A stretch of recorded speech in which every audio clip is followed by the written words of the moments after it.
اب تیسرا طبقہ آ رہا ہے وجادلہم باللتی احسن، جدال کرو ان سے اچھے طریقے پر. یہ اصل میں کون سا طبقہ ہے؟ دیکھیے کچھ گمراہ کرنے والے فرقے اور جماعتیں ایسی ہوتی ہیں جو اپنے مبلغوں کو بڑی زبردست ٹریننگ دے کر میدان میں ڈال دیتے ہیں، تنخواہیں دیتی ہیں بڑی بڑی، یہ نہیں کہ وہ خود کام کر رہے ہوتے ہیں. اب یہ مشنریز جو آ جاتے ہیں، آپ کو معلوم ہے یہ مشنریز جو ہیں یہ کوئی خدا واسطے کا کام تو نہیں کرتے، ان کی بڑی بڑی تنخواہیں ہیں اور ان کے بڑے بڑے بجٹس ہوتے ہیں، پوری مغربی اور عیسائی دنیا ان کی پشت پر ہے، ان کے حکومتوں کی سطح پر ان کے بجٹ ہوتے ہیں. قادیانی ہیں، لوگوں کو گمراہ کرنے کے لیے وہ پہلے تو اپنے نوجوانوں کو ٹرین کرتے ہیں، تعلیم دیتے ہیں، چند مسائل پر اتنا ایکسپرٹ کر دیتے ہیں کہ ان مسائل پر اچھے اچھے علماء اس سے بات نہیں کر سکتے اگر اس کے لیے خاص ٹریننگ نہ کی ہو. تو یہ جو ہے بہائی ہے، اور یہ جو اب آپ کا ابو مازن بنا ہے محمود عباس، جو اس وقت فلسطینی جو حکومت کا وزیر اعظم، یہ بہائی ہے، غیر مسلم ہے، بہائی ہے. جیسے آپ کو معلوم ہے کہ طارق عزیز جو ہے، جو نمبر 2 آدمی تھا صدام کا، وہ عیسائی تھا. یہ تحریک اسلامی نہیں ہے، حماس علیحدہ جگہ ہے، اس کی علیحدہ موومنٹ ہے، لیکن پی ایل او وغیرہ جو ان کا اسلام سے کوئی تعلق نہیں. بہرحال یہ بہائی ہو، قادیانی ہو، یہ بڑے اپنے مبلغین کو تیار کرتے ہیں. ان کا جواب دینا ظاہر بات ہے وہ بھی آسان کام نہیں ہے، اس کے لیے ٹریننگ کرنی ہوگی، خاص ایشوز انہوں نے اٹھا رکھے. اب عیسائیوں نے حضرت مسیح کا رفع سماوی اور پھر ان کا دوبارہ آنا، اس کو اٹھا دیا. اب جب تک آپ اس پر پوری طرح ویل پریپیئرڈ نہ ہوں، آپ اس عیسائی یا قادیانی مبلغ کے ساتھ بات نہیں کر سکتے، عام آدمی نہیں کر سکتا، اچھے اچھے مولوی نہیں کر سکتے، جب تک کہ خاص اس ایشو کے اوپر ختم نبوت پر انہوں نے بڑی بحثیں شروع کر دی. اب آپ کی اگر ٹریننگ نہیں ہے تو اس کے لیے بھی اسپیشلائزڈ لوگوں کی ضرورت ہے کہ جو ہر فیلڈ میں پھر ان کو تیار کیا جائے تاکہ وہ ان کا مقابلہ کر سکیں، جس کو ہم مناظرہ کہتے ہیں. مناظرے کا لفظ قرآن میں نہیں آیا، مجادلہ آیا، جدال اور مجادلہ. جدل جھگڑا، جدل جدال آپس میں جھگڑنا، وہی جوہد سے جہاد، قتل سے قتال، جدل سے جدال. جدال کیا ہے؟ آپس میں جھگڑنا.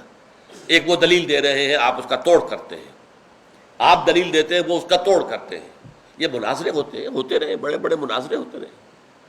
پادری فینڈر آیا تھا جیسے ہی ایسٹ انڈیا کمپنی کی حکومت جو ہے وہ شروع ہوئی اور عیسائی جو ہے ہمارے ہاں حکمران بننے شروع ہوئے، تو عیسائی مشنریز جو ہیں وہ بھی آ گئی کہ اب ان کو یہاں پہ ہندوستانیوں کو وہ عیسائی بھی بنایا جائے.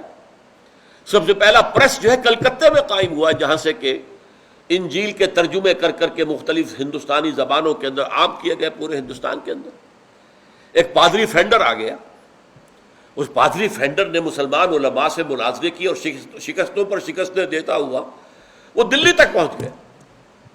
ہر بڑے شہر میں، کلکتے سے چل کر دلی تک ہر بڑے شہر میں مناظرہ کیا اور علماء کو شکستیں دی. علماء چپ، گمسم، انہوں نے بائبل کبھی پڑھی نہیں اور وہ قرآن پڑھ کر آتے تھے اچھی طریقے سے. تو مقابلہ کیسے ہو؟ آپ اعتراض کر ہی نہیں سکتے، بائبل آپ نے پڑھی نہیں. آپ ان کے خلاف ان کی کتاب سے دلیل نہیں لا سکتے تھے کہ آپ نے پڑھی نہیں. جیسے آج کل احمد دیدات کرتا ہے، کوئی ہے عیسائی جو اس کے مقابلے میں آ سکا ہو؟ سب کے سب شکست کھا گئے. اس نے ان کی کتابوں کو خوب جو ہے اپنی گہرائی میں اتر کر پڑھا ہوا تھا کہ تمہاری کتاب فلاں وقت میں شائع ہوئی تو اس میں یہ لفظ تھا، پھر شائع ہوئی تو یہ لفظ تھا، پھر یہ شائع ہوئی یہ لفظ تھا. یہ ساری تفصیل جب شخص دے گا تو ہکا بکا ہو کے رہ جائے گا ہی نہیں. یہ اللہ کا کلام ہو ہی نہیں سکتا، اس میں تو اتنی تبدیلیاں ہو چکی ہیں. بہرحال پادری فینڈر نے شکستیں دی اور پھر دلی کی جامع مسجد، تاریخی شاہ جہانی مسجد کی سیڑھیوں پر کھڑے ہو کر اعلان کیا، میں پورے ہندوستان کے علماء کو چیلنج کرتا ہوں کہ وہ آئے اور میرے ساتھ مناظرہ کر لیں. اب آپ غور کیجئے، اگر اس وقت اللہ کا ایک بندہ نہ کھڑا ہو گیا ہوتا اور اسے شکست نہ دے دیتا تو کیا ہوتا؟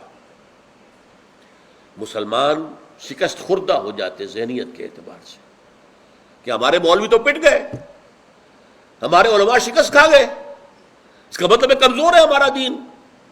عوام کو دین کا کیا پتا، وہ تو علماء ہی کا حوالہ کر دیتے تھے نا. اس وقت اللہ تعالیٰ کا یہ رحمت اللہ کی ہوئی ہم پر. رحمت کیوں کہہ رہا ہوں؟ اس لیے کہ ایک اللہ کا بندہ رحمت اللہ نامی کھڑا ہو گیا، مولانا رحمت اللہ کیرانوی. یہ کیرانہ بھی اسی علاقے کا ایک قصبہ ہے جس علاقے سے میرا تعلق ہے، ضلع مظفر نگر، اس کے یہ قصبات ہیں۔ یہ یو پی کے مغربی اضلاع میں سے ہے۔